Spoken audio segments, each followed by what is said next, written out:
प्रधानमंत्री नरेंद्र मोदी, आप जो तस्वीरें देख रहे हैं तिरुवनंतपुरम से, केरल की राजधानी से, केरलम की राजधानी से, जहां प्रधानमंत्री नरेंद्र मोदी रोड शो के लिए पहुंच गए हैं। आज प्रधानमंत्री नरेंद्र मोदी चुनाव प्रचार के सिलसिले में केरलम में हैं। दक्षिण राज्यों के दौरे पर प्रधानमंत्री नरेंद्र मोदी हैं। जैसा आप जानते हैं कि दक्षिण में 2 राज्य और 1 केंद्र शासित प्रदेश में विधानसभा चुनाव हो रहे हैं। एक तो केरलम, दूसरा तमिलनाडु और तीसरा जो केंद्र शासित प्रदेश पुडुचेरी है, वहां पर विधानसभा चुनाव हो रहे हैं। तो दक्षिण के दौरे पर प्रधानमंत्री नरेंद्र मोदी और इसी सिलसिले में केरलम की राजधानी में प्रधानमंत्री नरेंद्र मोदी इस समय रोड शो कर रहे हैं। प्रधानमंत्री नरेंद्र मोदी का विधानसभा के लिए ये चुनाव प्रचार अभियान जारी है।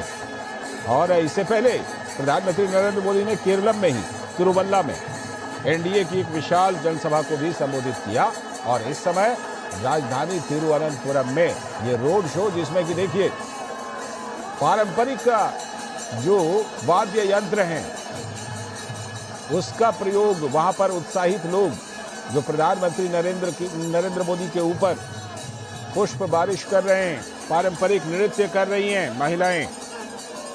और प्रधानमंत्री नरेंद्र मोदी के स्वागत में तिरुवनंतपुरम में लोग वहां पर दिखाई पड़ रहे हैं भारी संख्या में। तो प्रधानमंत्री नरेंद्र मोदी के स्वागत और सम्मान के लिए, अभिवादन के लिए लोगों की ये भारी भीड़ और अपार जनसमूह इकट्ठा हुआ है। लगातार पुष्प बारिश, फूलों की वर्षा प्रधानमंत्री नरेंद्र मोदी के ऊपर। और एक विशेष बात भी इस बार है कि तिरुवनंतपुरम में बीजेपी का मेयर बना है, वो भी पूर्ण बहुमत के साथ। तो प्रधानमंत्री नरेंद्र मोदी और उनको देखने के लिए आए उपस्थित जनसमूह, भाजपा के कार्यकर्ता, सभी में जबरदस्त उत्साह। प्रधानमंत्री नरेंद्र मोदी को अपने बीच पाकर ये देखिए किस तरह से लोग कोई सेल्फी बना रहे हैं, कोई फोटो बना रहे हैं, कोई वीडियो बना रहे हैं अपने मोबाइल से। और ये फूलों की बारिश प्रधानमंत्री नरेंद्र मोदी के ऊपर रोड के दोनों तरफ से देखिए लोगों का हुजूम आया हुआ है। नीरज सिंह वहीं पर मौजूद हैं, वो और ज़्यादा अच्छा हमें हाल बताएंगे कि वहाँ पर क्या कुछ लोगों में उत्साह है। नीरज, बताइए, प्रधानमंत्री नरेंद्र मोदी को अपने बीच लोग अपने बीच पाकर कितने उत्साहित नजर आ रहे हैं? कुछ तो तस्वीरें बता रही हैं, कुछ आप भी बताइए।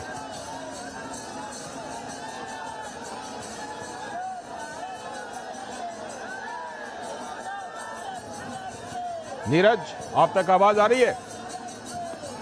लाल जी, आपको आवाज आ रही है मेरी? जी जी आ गई आवाज। बताइएगा जरा, तस्वीरें बहुत कुछ बता रही हैं, उत्साह थोड़ा आप भी बताइए कि लोगों में किस तरह का उत्साह देख रहे हैं।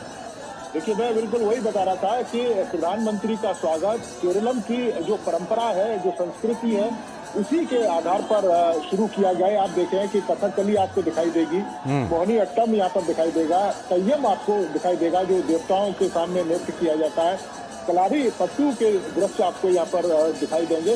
और ये केरलम की संस्कृति है और प्रधानमंत्री के प्रति इनका प्यार है। आप देखें कि इससे पहले त्रिशूर में भी प्रधानमंत्री पहुंचे थे और एक बड़ा रोड शो प्रधानमंत्री ने किया था। बड़ी संख्या में जो लोग हैं त्रिशूर के प्रधानमंत्री को देखने के लिए पहुंचे थे और उसी तरह की भीड़, उसी तरह का उत्साह आपको यहाँ इन दृश्यों में दिखाई दे रहा है। आप देखें कि जो बुजुर्ग हैं, महिलाएं हैं, जो युवा लोग हैं, वो प्रधानमंत्री की सेल्फी ले रहे हैं, इसके साथ साथ फोटो खींच रहे हैं उनका। और लगातार फूलों की जो बारिश है इस तरीके से इनके ऊपर की जा रही है। तो ये बताता है कि भारतीय जनता पार्टी केरल में किस विश्वास के साथ लोगों के बीच में है। हमको पता है कि केरल की राजनीति, लाल जी, हमेशा से यूडीएफ और एलडीएफ के बीच में रही है और भारतीय जनता पार्टी ने कभी भी आप देखें तो उतनी बड़ी स्थिति में पकड़ नहीं बनाई। लेकिन अब पिछले कुछ एक सालों में देखें तो भारतीय जनता पार्टी अब केरलम के अंदर एक बड़ी शक्ति के रूप में उभरी है। आप देखें कि पहली बार त्रिशूर में लोकसभा की सीट जीती। अभी आप जिक्र कर रहे थे तिरुवनंतपुरम में जहाँ 101 नगर पालिका की सीटें थी, उसमें से 50 सीटों पर भारतीय जनता पार्टी ने अपनी विजय पताका फहराई और जो मेयर है वो अपना बनाया। तो ये बड़ी बात है, ये कोई छोटी उपलब्धि नहीं है। आप देखें 2011 में मात्र 6% के आसपास वोटिंग रहती थी, भारतीय जनता पार्टी को वोट मिलता था, लेकिन 2024 में 18% बढ़ के हुआ और 2026 में लक्ष्य रखा गया है 25%। और ये लक्ष्य कोई ऐसे ही नहीं रखा गया है। आप देखें कि प्रधानमंत्री की लोकप्रियता, प्रधानमंत्री जिस तरीके से जनता से कनेक्ट करते हैं, जनता से सीधा संवाद करते हैं। अभी थोड़ी देर पहले ही प्रधानमंत्री केरलम में एक रैली को संबोधित करके आए थे। महिलाओं के आरक्षण की उन्होंने बात की थी और ये कहा था कि 2029 में महिलाओं के आरक्षण के लिए तमाम पॉलिटिकल पार्टियों को एक होना चाहिए। तो महिलाओं के प्रति एक विशेष तरह का लगाव रहता है। महिला सशक्तिकरण के लिए प्रधानमंत्री हमेशा से, आपने देखा है कि वो हमेशा से प्रयासरत रहते हैं और यही कारण है कि बड़ी संख्या में जो महिलाएं हैं वो आपको इस रोड शो में प्रधानमंत्री को देखने के लिए यहाँ पर उमड़ पड़ी है। तो ये बताता है कि प्रधानमंत्री को लेकर एक विशेष तरह का लगाव केरलम के लोगों के बीच में है। बिल्कुल, ये तो बिल्कुल तस्वीरों में भी नीरज दिखाई पड़ रहा है। प्रधानमंत्री ने कुछ बड़ी बातें कही आज। इससे पहले जब तिरुवल्ला में थे, प्रधानमंत्री ने कहा कि एलडीएफ और यूडीएफ ये दोनों अब केरल के विकास में बाधा बन रहे हैं। ऐसे में उन्होंने एनडीए के लिए वोट मांगा और कहा कि एनडीए जो है वो डबल इंजन की सरकार जब बनेगी तो केरल में और अच्छे से और तेजी से विकास होगा। किन किन मुद्दों को प्रमुख रूप से प्रधानमंत्री केरलम में प्रचार में उठा रहे हैं नीरज? देखिए, बिल्कुल आप देखें कि भारतीय जनता पार्टी जिस मैनिफेस्टो को लेके केरलम के लोगों के बीच में गई थी और वो एक तरीके से मोदी की गारंटी है। जब प्रधानमंत्री इस बात का जिक्र करते हैं कि अगर वो जिन बातों को जनता के बीच में बोल रहे हैं उसका मतलब है कि उसको पूरा किया जाएगा।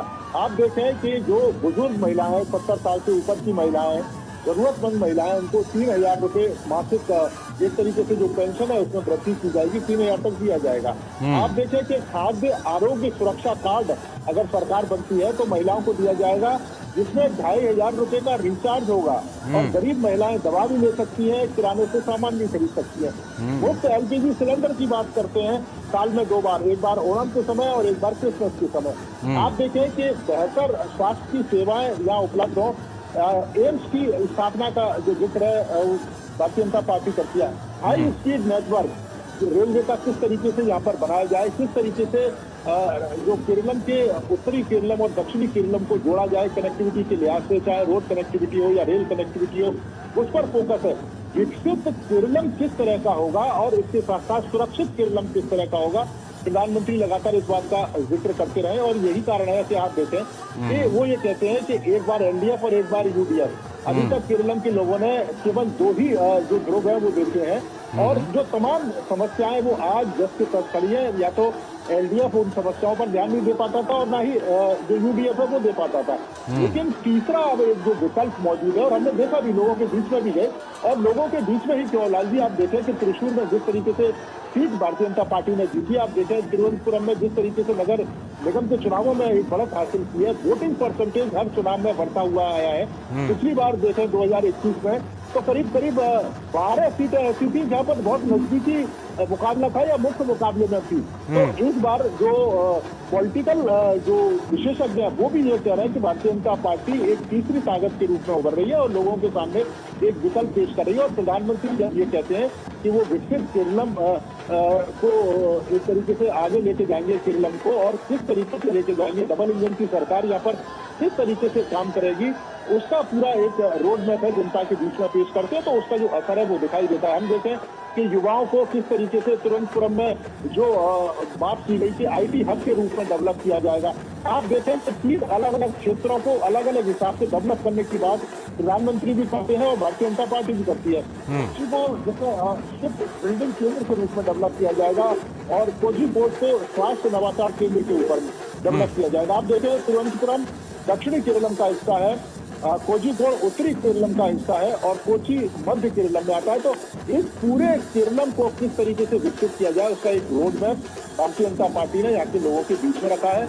उनको बताया है कि किस तरीके से भारतीय जनता पार्टी सरकार बनाएगी तो विकास के किस तरह के पैमाने होंगे, हर एक व्यक्ति को मौका मिलेगा, किसी के साथ किसी तरह का भेदभाव नहीं होगा। आपने देखा भी है कि यहाँ पे वो तमाम मुद्दे, चाहे सबरीवाला के मुद्दे की बात करें कि किस तरीके से बंदरबाद किया गया, सोना चोरी हुआ मंदिर में और जिसमें यूडीएफ और एलडीएफ के तमाम नेताओं के नाम आए, कांग्रेस के जो शीर्ष नेता हैं उनसे मुलाकात तक का जो फोटो है वो सामने आया। और बार बार यही बात है कि प्रधानमंत्री ने तीखा प्रहार किया कि यूडीएफ और एलडीएफ दोनों ही एक सिक्के के पहलू हैं और वो आपकी समस्याओं का समाधान नहीं कर सकते। और जो करप्शन का खेल इन्होंने खेला है, भारतीय जनता पार्टी और एनडीए की सरकार आएगी तो इनके खिलाफ सीबीआई जांच की जाएगी और जिन्होंने जो लूटा है वो वापस किया जाएगा, चाहे वो किसी ने भी उस खेल को अंजाम दिया हो। तो ये तमाम बातें हैं और इन पर मुझे लगता है कि जो लोग हैं आप इन दृश्यों में देख सकते हैं रोड शो के माध्यम से कि प्रधानमंत्री और बीजेपी की जो मैनिफेस्टो की गारंटियां हैं उन पर ये विश्वास व्यक्त करते हुए लोग हजारों लाखों की संख्या में खड़े हैं अपने प्रधानमंत्री का दीदार करने के लिए, उनकी एक झलक पाने के लिए। लाल जी, केरलम में जैसा आपने कहा कि देखिए ये बात सही है कि वहाँ पर एलडीएफ या फिर यूडीएफ इन्हीं की सरकार रही है और ये अपने आप में पिछली बार ऐसा हुआ था कि रिपीट कर गई थी एलडीएफ की सरकार। एनडीएफ और यूडीएफ के बीच सत्ता एक के बाद एक बदलती रहती है, लेकिन ऐसे में जब एनडीए अब तीसरा मोर्चा बना रहा है नीरज, ऐसे में एनडीए के जो दल हैं उनका प्रभाव कहां कहां पर कैसा कैसा दिखाई पड़ रहा है, विशेष रूप से जो क्षेत्रीय दल हैं उनका बताइए। देखिए बिल्कुल आप सही कह रहे हैं कि 22 जैसे जो तमाम दल है क्षेत्रीय छोटे छोटे दल हैं, इनके कुछ पॉकेट में अपने एक तरीके से समर्थन है, अपना एक खास तरीके का जो वोट बैंक है। आप देखें कि भारतीय जनता पार्टी धीरे धीरे जो ईसाई समुदाय खासतौर से कैथोलिक समुदाय के जो लोग हैं उनसे उनकी जो मुलाकात है और जो समर्थन है वो धीरे धीरे बढ़ रहा है। यही कारण है कि आप देखें कि 6% से वोटिंग का जो परसेंटेज है वो 2024 तक 18% से ज्यादा हो गया और ये कोई एकदम से नहीं हुआ है लाल जी, इसकी शुरुआत शून्य से हुई है। सैकड़ों की संख्या में कार्यकर्ताओं ने, सैकड़ों की संख्या में आरएसएस की वर्करों ने यहाँ पे अपनी जान खपाई है। कई सारी राजनीतिक हिंसा का जो शिकार हैं वो लोग हुए। ऐसा माना जाता है कि 300 के करीब कार्यकर्ता और आरएसएस के जो स्वयं सेवक हैं वो राजनीतिक हिंसा का शिकार हुए। आपको याद होगा 2021 का रंजीत श्रीनिवासन का जो मामला, जिनकी हत्या कर दी गई थी और पीएफआई के लोगों ने हत्या की थी, 15 लोगों का जो नाम है वो भी सामने आया था। हमने देखा है कि किस तरीके से केरलम के कन्नूर में राजनीतिक हिंसा का केंद्र रहता था। तो इन कार्यकर्ताओं ने अपने खून पसीने से इस पार्टी को सींचा है और इस पार्टी को धीरे धीरे आप देखें कि एक समय था कि पार्टी केरलम के अंदर अप्रासंगिक थी, लेकिन आज आप देखिए कि तीसरा विकल्प पेश कर रही है। आप देखिए कि वोटिंग परसेंटेज धीरे धीरे बढ़ रहा है। आप देखिए कि प्रधानमंत्री त्रिशूर जाते हैं, प्रधानमंत्री केरलम के किसी भी हिस्से में जाते हैं, लाखों की संख्या में जो लोग हैं उनको देखने के लिए पहुंच जाते हैं। केरलम में भीषण गर्मी के बावजूद भी और केरलम में आप देखें कि प्रधानमंत्री अपना संबोधन देते हैं, उसके उतना ना समझने के बाद भी लाखों की संख्या में लोग बैठे रहते।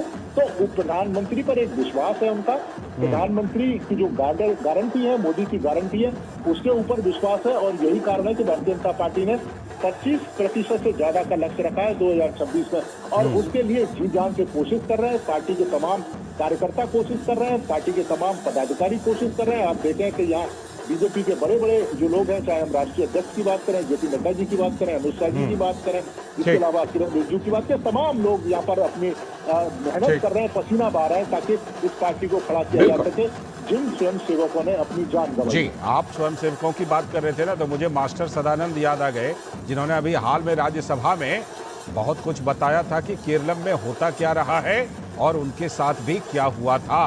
आप हमारे साथ बने रहिएगा नीरज जी। मैं सीधे इस समय विनोद मिश्र जी, हमारे संपादक सलाहकार संपादक जुड़ गए हैं फोन लाइन पर, उनके पास भी चलता हूं। विनोद जी, ये तस्वीरें आप अभी देख रहे होंगे, तस्वीरों में जो दिखाई पड़ रहा है, लोग बैनर लेकर के, लोग मोबाइल में अपना सेल्फी ले रहे हैं, लाइट से प्रधानमंत्री का अभिवादन कर रहे हैं और जिस तरह से अभिवादन का आदान प्रदान, ये देखिए पारंपरिक दृश्य जो केरलम की एक विशेष पहचान है, ये सब कुछ मिल करके क्या बता रहे हैं विनोद जी? क्या इस बार ये जो तिरुवनंतपुरम, जहां पर कि भारतीय जनता पार्टी अपना मेयर बनाने में इस बार सफल रही है, ये कारवा, ये सिलसिला आगे बढ़ेगा, ये तस्वीरें ये बता रही हैं।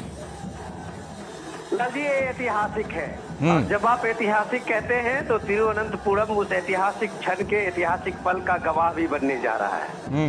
आप तिरुवनंतपुरम के अभी लोकल बॉडी इलेक्शन की बात आप कर रहे थे, तो उसकी शुरुआत हम लोग करें कि ये पहली बार है कि बीजेपी ने 40 साल 50 साल के ये अथक संघर्ष के बाद, जो नीरज बता रहे थे, उसमें पहली बार तिरुवनंतपुरम में अपना मेयर का पद हासिल किया और बीजेपी सत्ता में पहुंची है। ये उन सही में नीरज कह रहे थे, वो हजारों हजार जो कार्यकर्ता है उनके खून पसीने की वो मेहनत है जो आज बीजेपी को कम से कम केरल में जब आप इस रोड शो के दोनों बगल सड़क के दोनों किनारे जो भीड़ देख रहे हैं और लगातार जो लोग चल रहे हैं इतनी गर्मी के बीच में, तो ये आप कह सकते हैं कि ये लोगों का ये उत्साह है जो एक बीजेपी को एक नई एस्पिरेशनल जो केरल है उसमें एक बीजेपी को एक नई थर्ड फ्रंट के रूप में देख रहा है।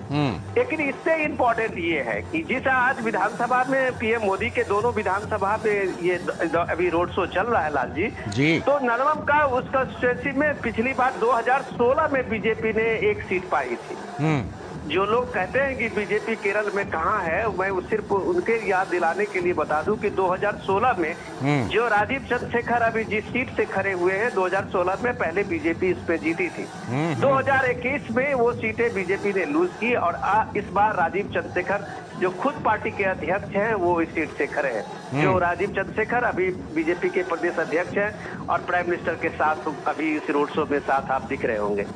तो ये इम्पोर्टेंट इसलिए भी है कि ये सारे जो केरल के नैरेटिव्स हैं, मैं आपको इसलिए अलग बता रहा हूँ कि नैरेटिव्स की एक पुराना ये 50 साल का केरल एक नैरेटिव्स में फंसा है, एलडीएफ और यूडीएफ के नैरेटिव्स में। आज प्राइम मिनिस्टर जो अभी केरल का जो विधानसभा में एक रैली कर रहे थे उसमें उन्होंने उस सारे नैरेटिव्स को तार कर दिया है। तो पीएम का आज जवाब पूरे देश और दुनिया को है। पीएम कहते हैं कि जो ये पूरे पार्टियां एलडीएफ और यूडीएफ जो सेकुलर और कम्युनल के बात से चुनाव को लोगों को दिग्भ्रमित करता है, उसे ये पता होना चाहिए बीजेपी को जो क्रिश्चियन डोमिनेटेड कम से कम नॉर्थ ईस्ट के 7 राज्य में एक राज्य को छोड़ के सारे एनडीए के शासित राज्य हैं और वो राज्य जितने भी हैं नॉर्थ ईस्ट के जो क्रिश्चियन डोमिनेटेड राज्य हैं वो लगातार रिपीट में एनडीए का शासन हो रहा है।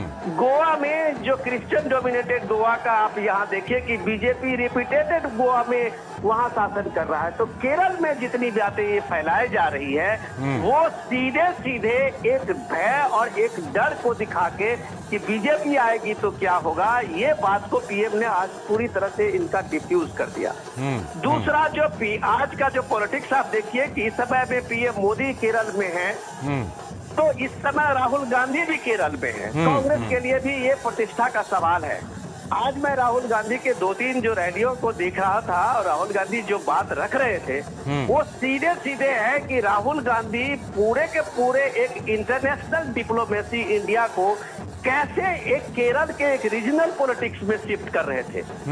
राहुल गांधी का जब कहते हैं कि पीएम मोदी कंप्रोमाइज्ड है, वो अंडर डोनाल्ड ट्रंप के प्रेसिडेंट ट्रंप के दबाव में है और विजयन जो है वो पीएम मोदी के दबाव में है, तो ये उस तरह से बताना चाह रहे थे जो लोगों को जिस कम्युनिटी में वो मैसेज देना चाह रहे थे, वो ये मैसेज देना चाह रहे थे कि पूरे गल्फ क्राइसिस में पीएम ने पूरे गल्फ को अकेला छोड़ दिया है, कम्युनिटी को अकेला छोड़ दिया है। आज पीएम ने उसका जवाब दिया है और पीएम ने जो वेस्ट एशिया संकट पे कांग्रेस का जो नैरेटिव है उसको एक तरह से लोगों के बीच में रखा है कि कांग्रेस पार्टी और लेफ्ट कितना एक गंदा पॉलिटिक्स कर रहा है। अभी इसी केरल के कम से कम 10 लाख से ज्यादा लोग गल्फ में हैं लाल जी, और पूरे भारत का आप देखिए तो लगभग 1 करोड़ से ज्यादा हमारे भारतीय जो केरल में हैं। बिल्कुल। तो पीएम ने जो आज बात कही है इसी केरल से कि उन्होंने कहा कि हमारा जो अपने डिप्लोमेसी है उसमें हमारी प्रायोरिटी अपने लोगों की सुरक्षा है और वो सुरक्षा केरल के लोगों को उन्होंने कहा कि ये आपके लोगों को हमारे लोगों को जान जोखिम में डाल रहे हैं। ठीक। तो आप ये समझिए कि केरल तो एक इमोशनली कनेक्ट करने में पीएम जो लगातार पिछले हफ्ते में हमने देखा त्रिशूर में रोड शो और आज आप जब देख रहे हैं तिरुवनंतपुरम का रोड शो, तो ये बताता है कि पीएम मोदी किस तरह से वहाँ के सोसाइटी वहाँ के लोगों से सीधा संवाद बनाने में जितने कामयाब अभी भारत के लीडर के रूप में है, शायद ये जो आप कह सकते हैं कि जनता से ये दूसरे को ये मौका नहीं मिला है। बिल्कुल, मैं लौटता हूँ आपके पास। नीरज भी हमारे साथ जुड़े हुए हैं, हमारे संवाददाता। नीरज, प्रधानमंत्री नरेंद्र मोदी का पहले तो उनका तिरुवल्ला में उन्होंने जनसभा को संबोधित किया, अभी यहाँ पर रोड शो कर रहे हैं। प्रधानमंत्री नरेंद्र मोदी का केरल में इस बार और क्या क्या चुनावी कार्यक्रम बनाया गया है नीरज, क्योंकि वहां पर 9 अप्रैल को वोटिंग होनी है।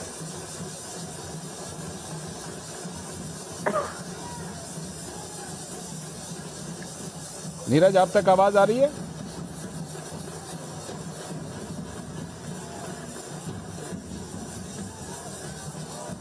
तो आवाज आ रही है लाल जी? जी जी, अब आ गई। बताइए जरा, प्रधानमंत्री नरेंद्र मोदी का और क्या क्या कार्यक्रम है केरल के चुनाव के लिए?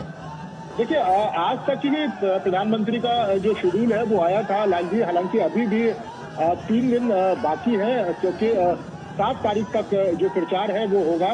और हो सकता है कि प्रधानमंत्री का आगे भी कोई कार्यक्रम लगे, लेकिन आधिकारिक रूप से अभी तक था। कल अमित शाह यहाँ पर पहुंच रहे हैं, वो लगातार जो कैंपेन है वो करेंगे।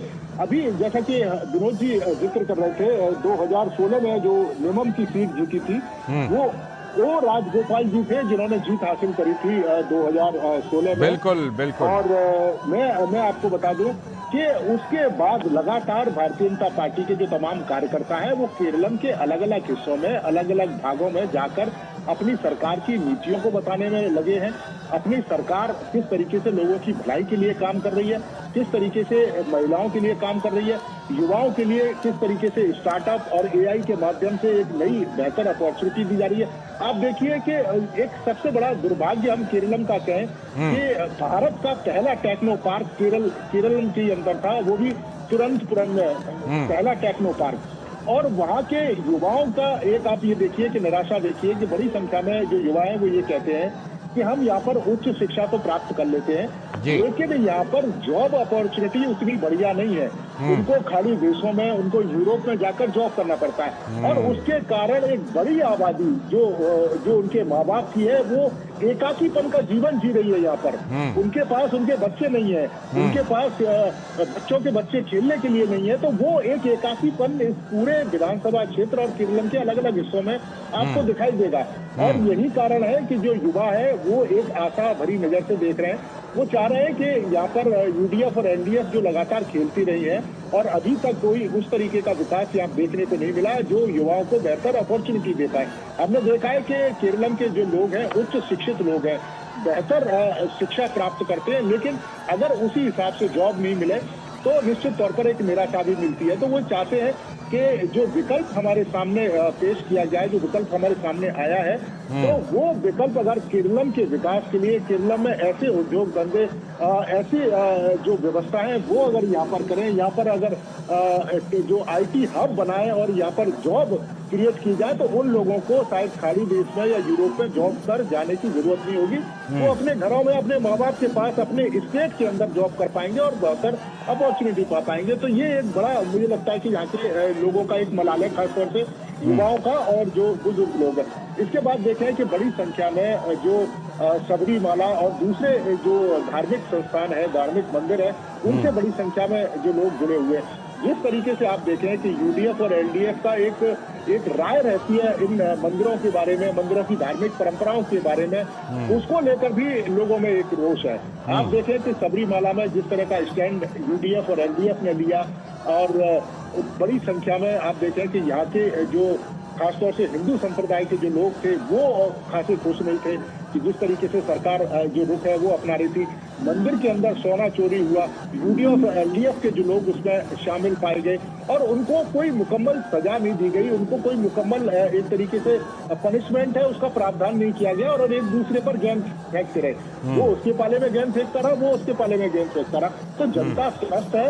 और आप देखें कि जिस तरीके से प्रधानमंत्री को देखने के लिए यहाँ पर पहुंचे, ये बताता है कि भारतीय जनता पार्टी एक बड़ी ताकत के रूप में केरल में उभर रही है। जिस मेहनत को हजारों कार्यकर्ताओं ने, लाखों कार्यकर्ताओं ने अपने खून पसीने से सींचा था, वो मेहनत आज दिखाई दे रही है। और बड़ी संख्या में लोग घरों से निकलकर यहाँ पर पहुंच रहे हैं, अपने उम्मीदवारों को भी जिता रहे हैं। 2016 में जिताया, 2024 में त्रिशूर में सुरेश गोपी है, उनको एक बड़ी बढ़त हासिल की। और तिरुवनंतपुरम में जिस तरीके से मेयर का चुनाव जीता और 50 से ज्यादा नगर पालिका की सीटें जीती, वो अपने आप में बताता है कि लेफ्ट के गढ़ को, जो लेफ्ट का 40 साल से गढ़ था, उस गढ़ को ढहा दिया है भारतीय जनता पार्टी ने। तो ये बताता है कि उन कार्यकर्ताओं की जो मेहनत है वो अब सफल होती दिखाई दे रही है। बिल्कुल, वो दिखाई दे रही है। और विनोद जी हमारे साथ जुड़े हुए, विनोद जी जुड़े हुए हैं। हेलो।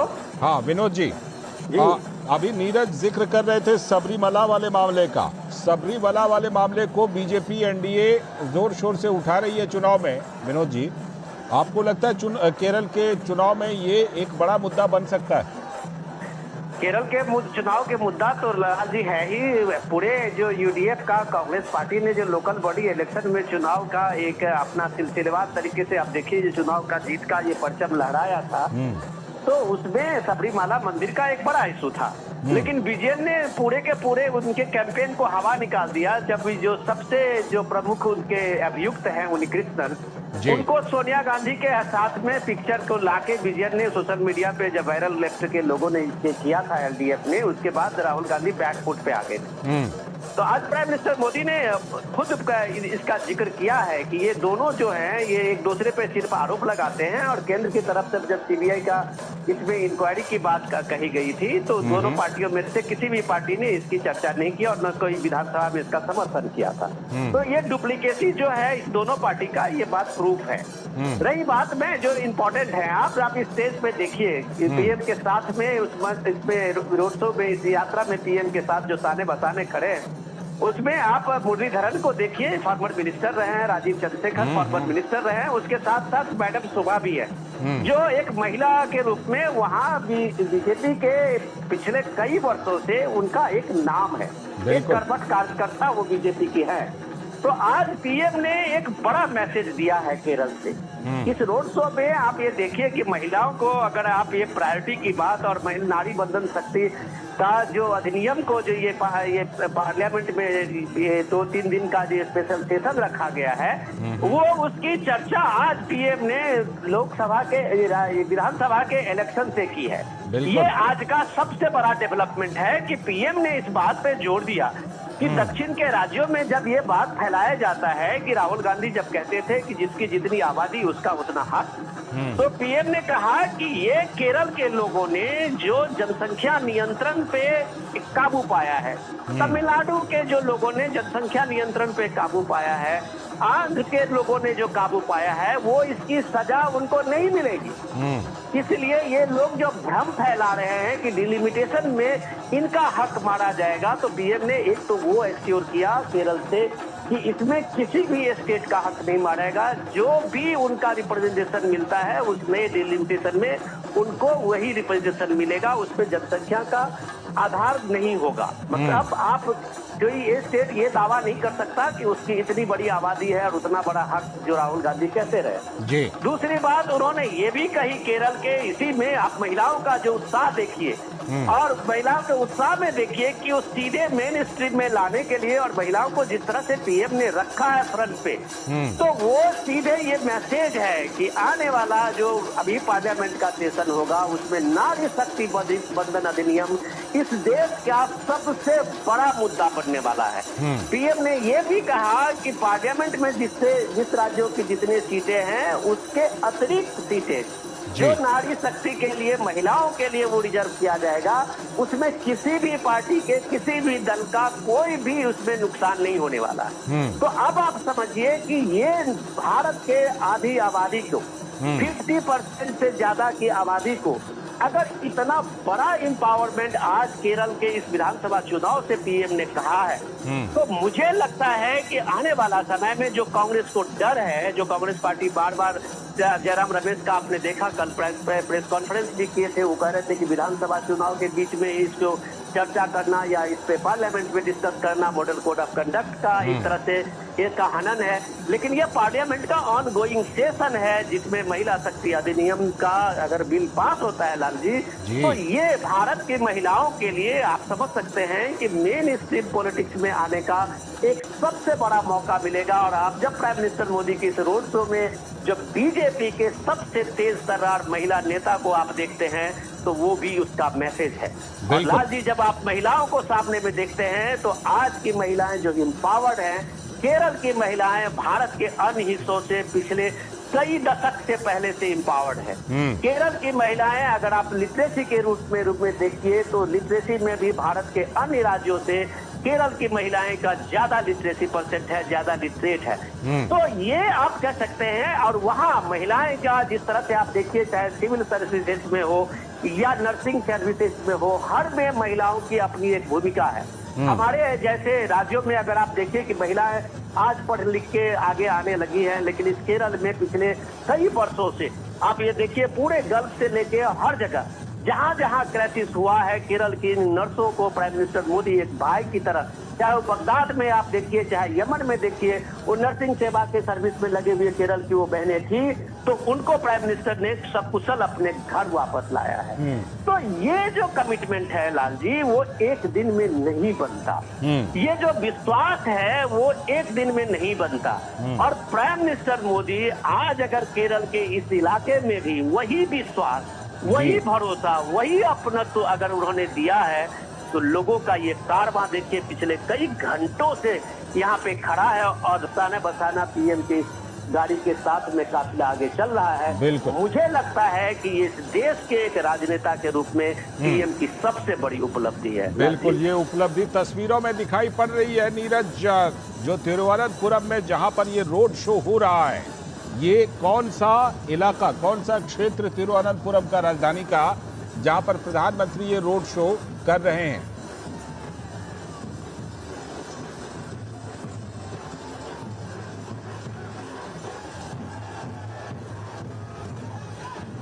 कर रहे थे। 2016 में भारतीय जनता पार्टी ने यहाँ से जीत हासिल करी थी। 2021 में जरूर ये सीट गंवाई है, लेकिन अब 2026 में राजीव चंद्रशेखर यहाँ से चुनावी मैदान में है। और आप देखें कि प्रदेश अध्यक्ष भी है और जिस तरीके से पूरे राज्य में लगातार वो सक्रिय है और लगातार कैंपेन कर रहे हैं, तो उसका जो असर है वो दिखाई भी दे रहा है। आप देखें कि नेमम में बड़ी संख्या में जो लोग हैं वो निकलकर प्रधानमंत्री को देखने के लिए आए हैं। तो एक सकारात्मक मैसेज न केवल पूरे केरलम के कार्यकर्ताओं को जा रहा है, बल्कि भारतीय जनता पार्टी के जो तमाम नेता हैं उनको प्रधानमंत्री की लोकप्रियता का जो फायदा है वो भी पार्टी को मिलेगा। ऐसा यहाँ के जो तमाम नेता हैं उनका मानना है। और आप देखें कि जिस तरीके से प्रधानमंत्री कनेक्ट करते हैं, चाहे वो युवाओं से, महिलाओं से, हमने देखा है कि लाभार्थियों के साथ सीधे प्रधानमंत्री बात करते हैं। अगर कोई योजना वो लागू करते हैं, उस योजना का लाभ मिल रहा है, किस तरह की परेशानी आ रही है, क्या उस योजना में सुधार किया जाता है, प्रधानमंत्री सीधे कनेक्ट करते हैं लाभार्थियों के साथ। हमने देखा है कि मन की बात में हमारे सामने ऐसी ऐसी स्टोरियां सामने आती हैं जिनका जिक्र प्रधानमंत्री करते हैं, जो शायद आम लोगों की कहानियां हैं और उनको एक मंच नहीं मिल पाया, उनको एक पहचान नहीं मिल पाई, लेकिन प्रधानमंत्री ने एक पहचान दी।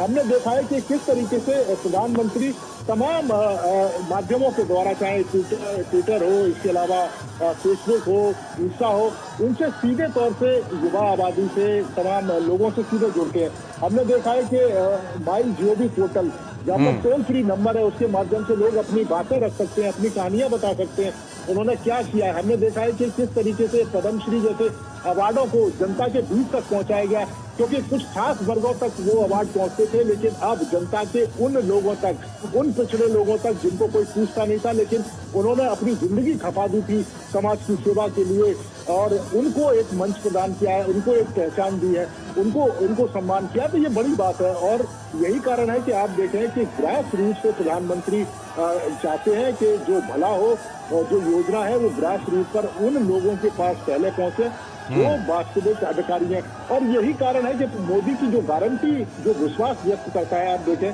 कि उससे पहले चाहे हरियाणा के इलेक्शन हो, उत्तर प्रदेश के इलेक्शन हो, महाराष्ट्र के इलेक्शन हमने देखे, मध्य प्रदेश के इलेक्शन देखे, जिस तरीके से मोदी गारंटी को लेकर भारतीय जनता पार्टी सामने गई, तो उसका फायदा भी मिला। और प्रधानमंत्री जब अपने मुख से इस बात को कहते हैं कि ये मोदी की गारंटी है और ये मोदी की गारंटी जो कही गई है वो पूरा होगी, और यही विश्वास लोगों को, जो बड़ी संख्या में यहाँ पर आए हैं, वो भीड़ के रूप में आपको दिखाई देता है। और मुझे लगता है कि प्रधानमंत्री का यहाँ आना, जनता के बीच में जाना एक बड़ा मैसेज भी है, और पार्टी के कार्यकर्ताओं को एक तरीके से एक बड़ा बूस्ट भी मिलेगा और नेताओं को भी बड़ा बूस्ट मिलेगा, और उसका जो फायदा है वो चुनावों में भारतीय जनता पार्टी को दिखेगा। बिलाल जी, बिल्कुल, वो जिस तरह से कि प्रधानमंत्री नरेंद्र मोदी यहाँ पर अभियान को बढ़ा रहे हैं।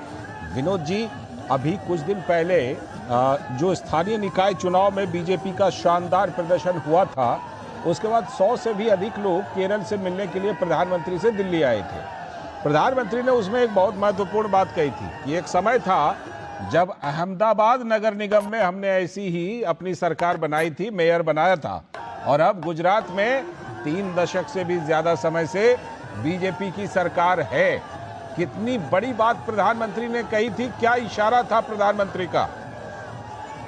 पीएम का इशारा जो लाल जी, ये और पार्टियों के लिए भी एक मैसेज है कि मैसेज ये है कि एक पार्टी जो संगठन से, एक पार्टी जो अपने निरंतर अपने कार्यक्रम से कैसे लोगों से जुड़ के एक बड़ी पार्टी बनती है और कैसे एक जन विश्वास को अपने लिए जीतता है।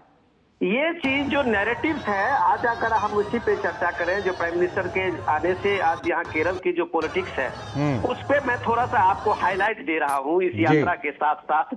जो आज जो सबसे पहले कि राहुल गांधी के साथ में के जो सीपीएम और दूसरे जो एलडीएफ के लोग हैं वो ताबड़तोड़ वहाँ एक तरह से केरल में वाक युद्ध चल रहा है।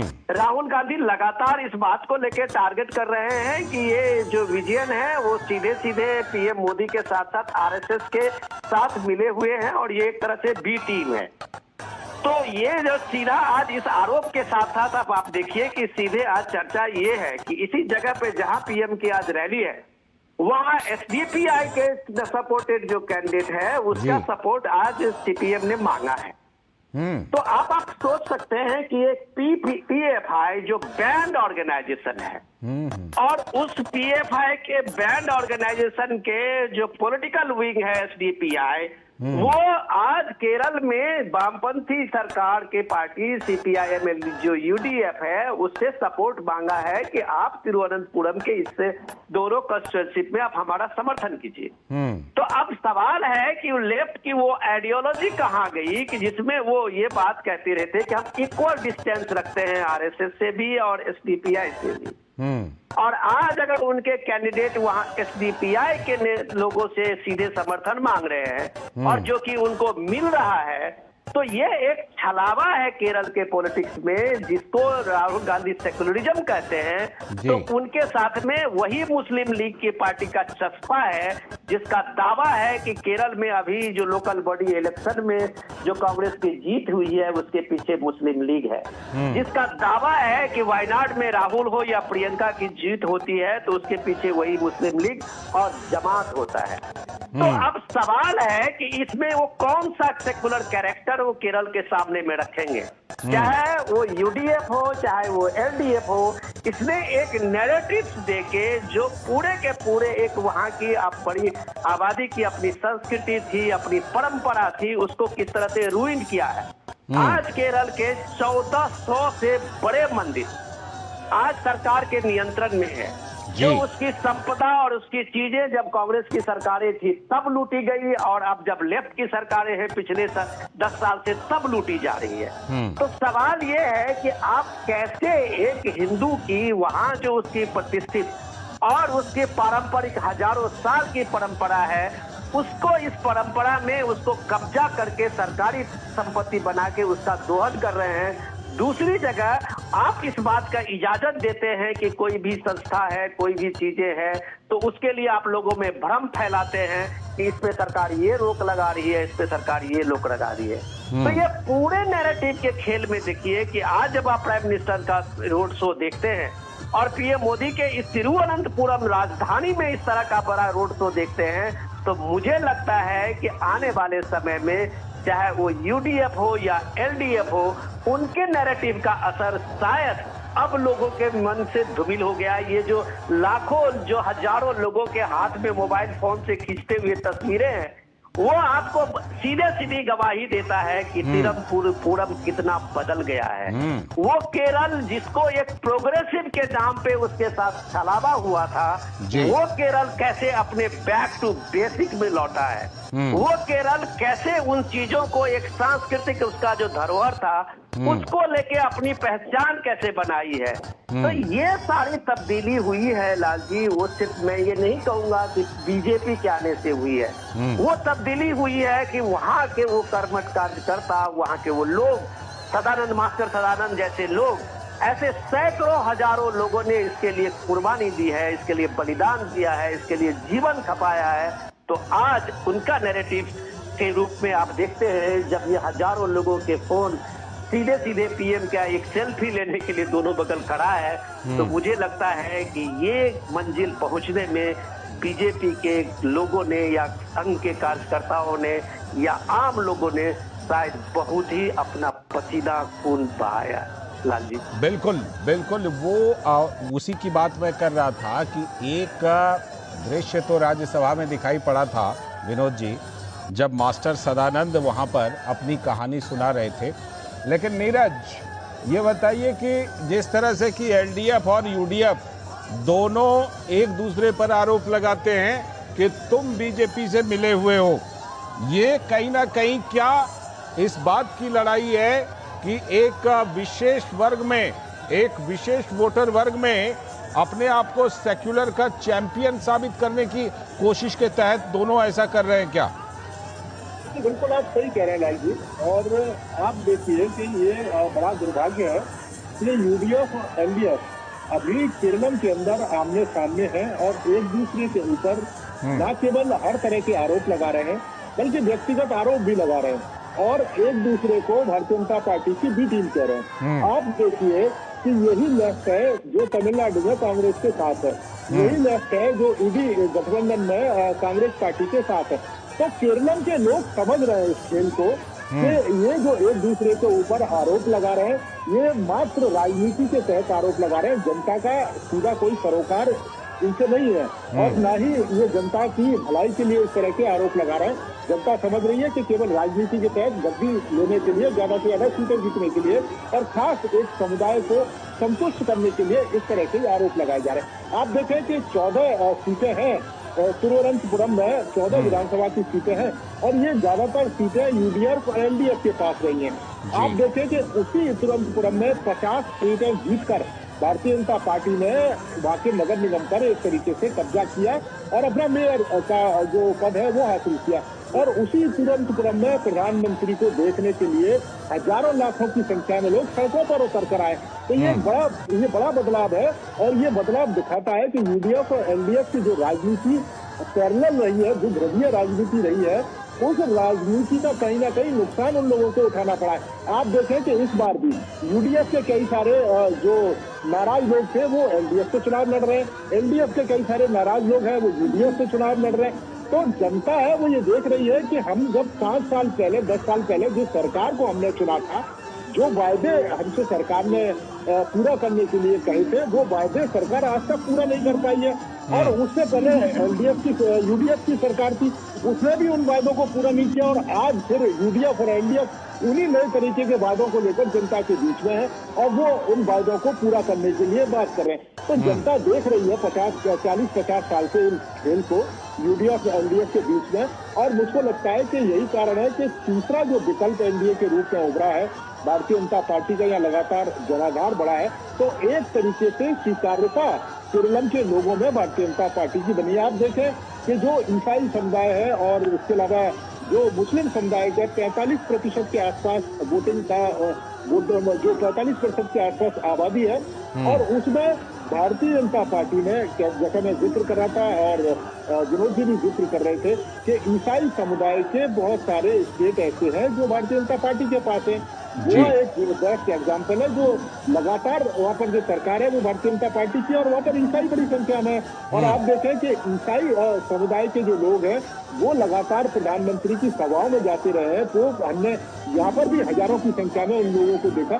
तो मुझको लगता है कि पार्टी धीरे धीरे अपनी अप्रासंगिकता वाली स्थिति से निकलकर स्वीकार्यता वाली स्थिति पर आई है और उसका फायदा मिला है। और यही कारण है कि यूडीएफ एलडीएफ लगातार प्रहार कर रहे हैं भारतीय जनता पार्टी के ऊपर और ये दिखाने की कोशिश कर रहे हैं कि वो फाइट में नहीं है।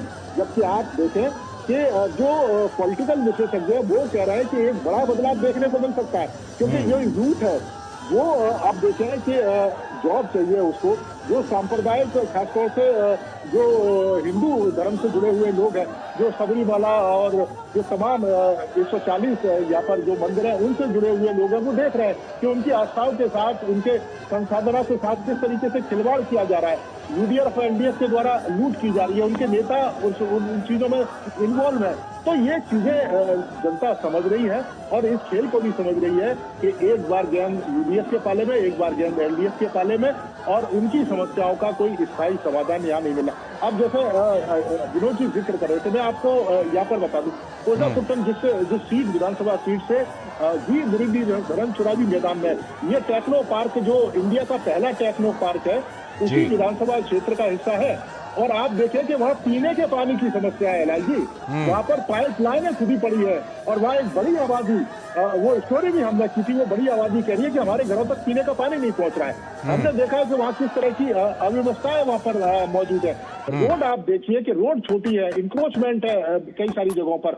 आप साउथ केरलम से नॉर्थ केरलम जाओगे तो आपको 150 किलोमीटर की दूरी तय करने में आपको 7-7, 8-8 घंटे लग जाएंगे। तो ये तमाम चीजें केरलम के लोग देख रहे हैं और मुझको लग रहा है कि जो बड़ी संख्या में जो लोग निकलकर सामने आए प्रधानमंत्री को देखने के लिए, उनके तमाम सभाओं में जो लाखों की संख्या में लोग आते हैं, एक बड़े बदलाव को लोग देख रहे हैं, महसूस कर रहे हैं और समझ रहे हैं। और मुझको लगता है कि पार्टी को इसका एक बड़ा फायदा चुनावी परिणाम में दिख सकता है। बिल्कुल बिल्कुल, ये मुद्दे जो है वो बीजेपी उठा भी रही है। विनोद जी, केरलम को विकसित राज्यों में से टॉप पर माना जाता था, टॉप के विकसित राज्यों में से, लेकिन जो बात नीरज अभी बता रहे हैं विनोद जी, उससे तो ये लग रहा है कि केरलम में पिछले कुछ दशकों में ऐसी राजनीति रही जिसकी वजह से केरल की जो बढ़त थी वो कहीं ना कहीं कम हो गई। लाल जी, कितना बदला है केरल, जो हम लोग पिछले कई वर्षों से देखते रहे हैं, उसका कम से कम इस बार आप इस बदलाव को देख सकते हैं। तो नीरज बता रहे थे, मैं जस्ट एक एग्जांपल देता हूं कि पिछले दिन पीएम मोदी का हम लोगों ने कुन्नूर का एक रोड शो देखा था जी, और उस रोड शो में हमने देखा था त्रिशूर का, और उस रोड शो में हमने देखा कि राज्य के सबसे बड़े कांग्रेस के जो चेहरा थे और मुख्यमंत्री थे के करुणाकरन जी, और करुणाकरन की बेटी जो है वो पीएम के साथ में इस रोड शो में बीजेपी के टिकट लेके और वो अपना प्रचार में थी और पीएम मोदी के साथ में थी इस रोड शो में। ये बदलाव है, ये बदलाव है कि ये आइडियोलॉजी जो है वो सिर्फ अब पार्टी के मैनिफेस्टो तक ही है। लोगों का जो जनसमर्थन जिस पार्टी के साथ में दिखता है, लोग आज सीपीएम के लोग कई ऐसे कद्दावर लीडर हैं जो सीपीएम को छोड़कर बीजेपी का टिकट लेके लड़ रहे हैं। लाल जी, ये केरल है आज का, ये आज का केरल है। जो 20 की बात आप कर रहे थे, उसमें भी कई कांग्रेस के ऐसे पुराने नेता हैं जो वहां पे एनडीए का वो एक घटक के रूप में अपने को सामने में रखा है। तो आप बताइए किस आइडियोलॉजी से बात राहुल गांधी करेंगे और किस आइडियोलॉजी के बाद विजयन करेंगे।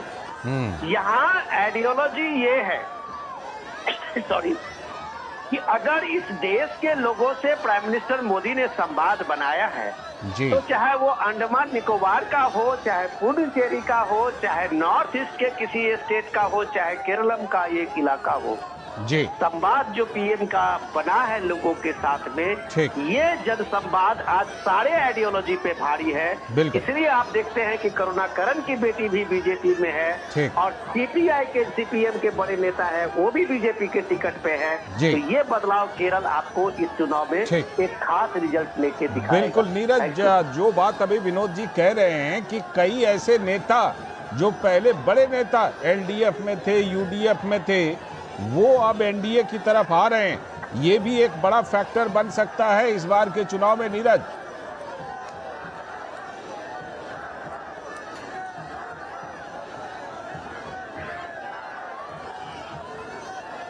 ये चुनावी मैदान में है और पिछली बार 2021 का जो चुनावी परिणाम निकलकर सामने आया था, मात्र 950 सीटों से 950 वोटों से वो हारी थी और इस बार भारतीय जनता पार्टी के साथ चुनावी मैदान में है। और उन्होंने स्पष्ट तौर से इस बात का जिक्र भी किया कि उनको हराने में कांग्रेस के ही जो लोग हैं उनका एक योगदान रहा है, जिसकी वजह से वो लगातार चुनाव हारती रही। तो कहीं ना कहीं कांग्रेस पार्टी जिस तरह की विचारधारा, जिस तरह के लोगों को लेकर बीच में जा रही है, उससे एक नाराजगी भी दिखाई दे रही है। विनोद जी सही जिक्र कर रहे थे कि यूडीएफ के भी कई सारे जो नेता हैं वो भारतीय जनता पार्टी की तरफ निगाह से देख रहे हैं और इसके अलावा एलडीएफ के भी कई सारे नेता हैं जो इस बार चुनावी मैदान में है।